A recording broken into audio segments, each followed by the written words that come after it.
À Sorgicland, dans l'école des sorciers, il y avait un élève réputé pour ses maladresses.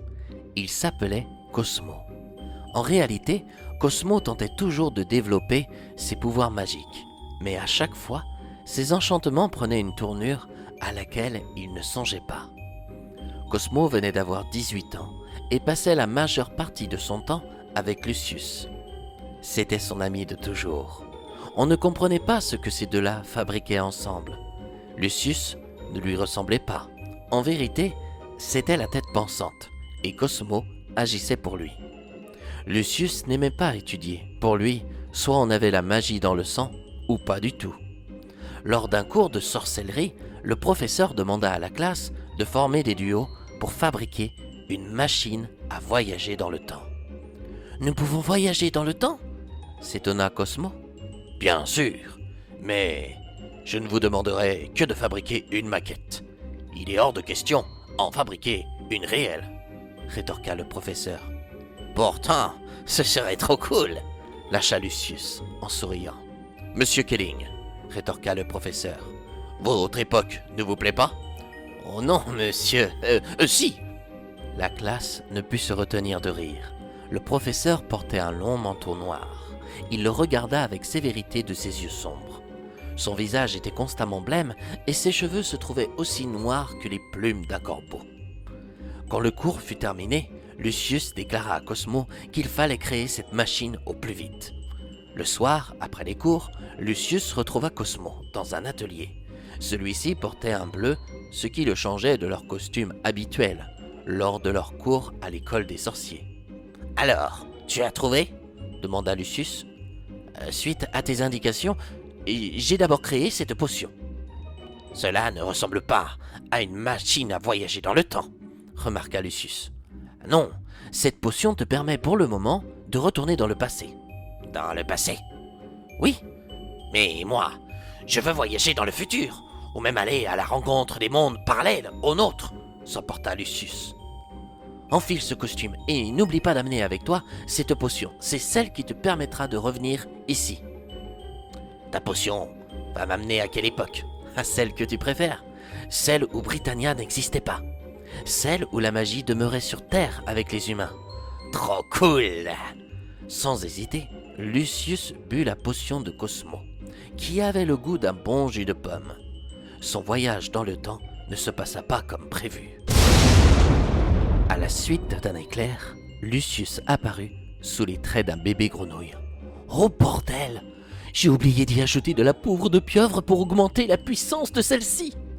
Complètement dépassé par la situation, Cosmo essaya d'attraper la grenouille, mais celle-ci sauta dans tous les sens et mit un peu de bazar sur le bureau du jeune apprenti sorcier. Cosmo se prit la tête entre ses mains et essaya de réfléchir rapidement. Il alla vers sa bibliothèque personnelle et parcourut les livres pour résoudre des enchantements ou des potions fabriquées avec maladresse. Cependant, il lui était difficile de se concentrer, car la grenouille ne cessait pas de croasser. Elle risquait de réveiller toute l'école au beau milieu de la nuit. « Lucius, ça suffit !» s'emporta Cosmo. « Ce n'est pas avec moi que tu feras des caprices !» Le bébé grenouille se tut aussitôt, étonné par le ton qu'il venait d'employer. Quelques instants plus tard, Cosmo trouva une solution, mais elle n'était pas simple. Seule une princesse pouvait rompre le sortilège. Malheureusement, il ne connaissait aucune princesse. Toutefois, peut-être que l'amour pourrait permettre à Lucius de retrouver ses 18 ans. « Je pense que tu vas avoir le droit à ton premier baiser », lâcha Cosmo à l'égard de son ami grenouille. L'animal regardait avec inquiétude Cosmo, et tant bien que mal, le jeune homme le rassura. Avec son esprit, il réveilla une de ses camarades de classe qui s'appelait Calista. Ce n'était pas n'importe qui, c'était la fille que Lucius courtisait de loin. Calista possédait des cheveux bruns et longs descendant jusqu'à la moitié de son dos. Ses yeux d'un vert émeraude veillaient à toutes les personnes de son entourage qu'elle appréciait. Cosmo en faisait partie. Quand elle arriva discrètement dans son atelier, elle découvrit le désastre que Lucius, sous la forme d'un bébé grenouille, avait causé. « J'espère que tu me réveilles pour une bonne raison, » déclara Calista.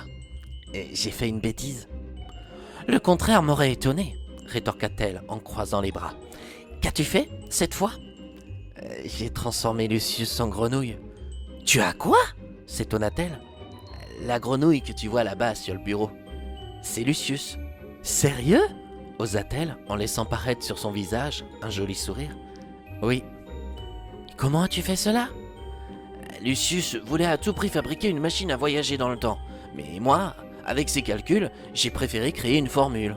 Cependant, il l'a bu trop rapidement. J'ai oublié d'intégrer de la poudre de pieuvre.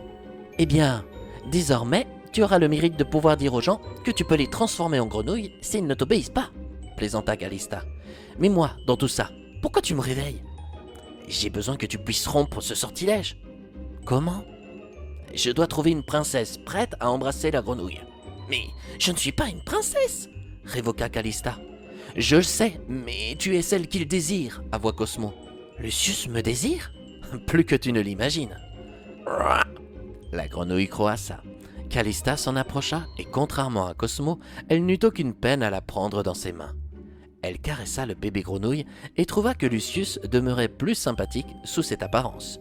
« Tu parais beaucoup moins froid ainsi. »« Vas-tu l'embrasser » s'inquiéta Cosmo. « À une seule condition, » rétorqua-t-elle. « Laquelle ? Que vous me laissiez travailler avec vous pour t'éviter de futures maladresses. »« Je pense que Lucius n'y verra aucun inconvénient. »« Marché conclu ?»« Marché conclu » approuva Cosmo. Avant d'embrasser l'animal, la jeune femme avoua que son plat préféré demeurait les cuisses de grenouille. Quelle ironie! Si on lui avait dit qu'un jour, il lui fallait en embrasser une pour trouver l'amour. Lorsqu'elle posa ses lèvres sur elle, Lucius retrouva son apparence d'humain. Il était prêt à se jeter sur Cosmo, mais finalement, il se retint et déclara « Cette expérience m'aura permis de réaliser une chose. »« Laquelle ?» demanda Cosmo. « Qu'on n'obtient jamais ce que l'on désire en se servant des autres. Je t'avais demandé de m'aider à voyager dans le temps, mais à la place, tu me permets de recevoir un baiser de Calista. Et il faudrait peut-être demander à Cosmo de créer un filtre d'amour pour voyager dans le temps, supposa Calista. Les trois élèves se regardèrent et se mirent à rire de bon cœur. Ils avaient frôlé la catastrophe.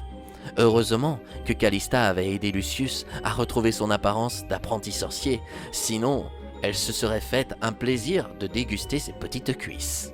En tout cas, j'espère que tu apprendras qu'il n'est jamais mieux d'être servi que par soi-même, déclara Calista à l'égard de Lucius. Ça, c'est sûr. T'inquiète pas, je me souviendrai des expériences de Cosmo, l'apprenti sorcier.